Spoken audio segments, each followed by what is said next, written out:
I live in a world where 5,000 students are homeless, right here in South King County, where the highest concentrations of communities of color reside. I live in a world where infant childcare costs African American families more than 40% of their annual median income, compared to white families who spent just over 20% of their median income. And less than a third of low-income children in South King County are enrolled in a formal early learning program, resulting in just 35% of low-income children in South King County meeting all domains of kindergarten readiness, compared to 56% of non-low-income children in the region. I live in a world where African American youth are 5 times more likely to be referred to the juvenile justice system than white youth. And black students are much more likely than their white peers to be suspended or expelled.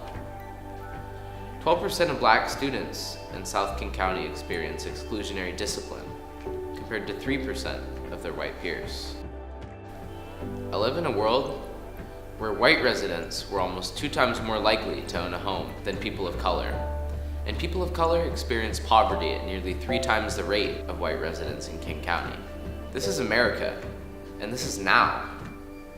A world where I have less control over my future than someone of the same intelligence and work ethic, simply because of the color of my skin. So here I am.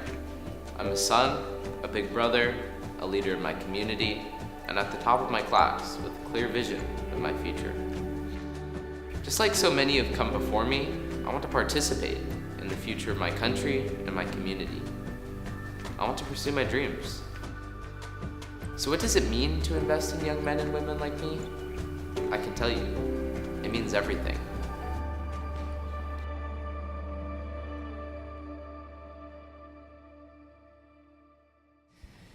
Ooh, racism.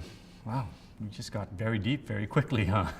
And then as I started doing more of this work, I learned more about systemic racism and oppression, and I noticed that it is everywhere.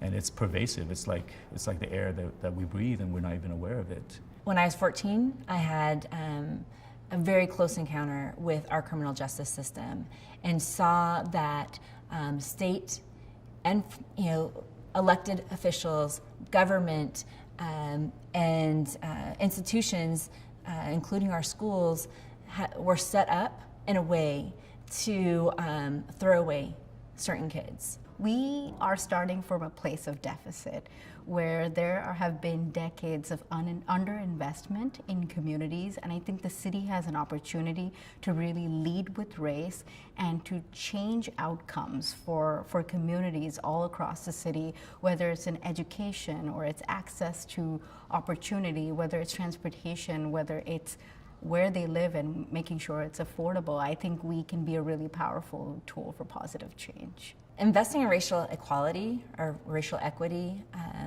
or racial justice is really, I think, has always been, but more now than ever, is fundamental to the survival of our democracy as we know it in the United States of America. It is fundamental. If we want to achieve the mission that SVP set out to do, where all children thrive, where all children have a great education and the opportunity to live the lives that they want and have the careers that they want, if we want all people to be able to live in a clean environment and drink clean water and live and love this earth, there is no way that we can do that without addressing racial inequities. Our country was built on the premise of racial inequity. It was intentional, it was constructed around that, and the only way we will ever get to our mission is if we are intentional about deconstructing that. I think about the world we want to live in and the world that we want to leave for future generations. And I think about the opportunity that we have in this moment in time for our community to not only acknowledge the disparities that exist in our community, but to come together around solutions to address those disparities and to create positive change. And I absolutely believe that social venture partners is part of that equation, alongside with government, with business, with nonprofit. But we have to be aligned around a strategy. And in this case, I believe that that strategy has to lead with race. I think we have to get out of this sort of mentality that we're doing this because of pity and compassion for other people or whatever. I think it's really important to recognize that we exist in the community too, and that our kids are going to grow up and they're going to marry other people's kids, right? And they're going to be our doctors and our lawyers and our mechanics, and we're going to have to interact with them. So we have to invest in other people's kids. There can't be other people's kids.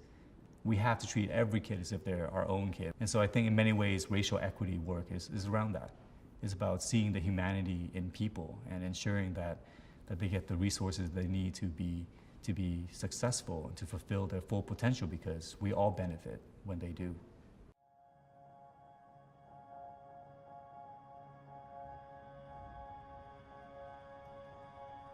This is just a beginning, and anything worth doing takes lots of time and hard work.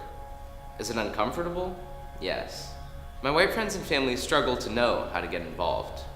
But don't give up. We're in this together, and only together through hard work does the world change. This fall, I'll be attending Stanford University. I dream of doing great things for my family, my community, and my country. And my journey's just begun. My name is Drake, and I'm one of many.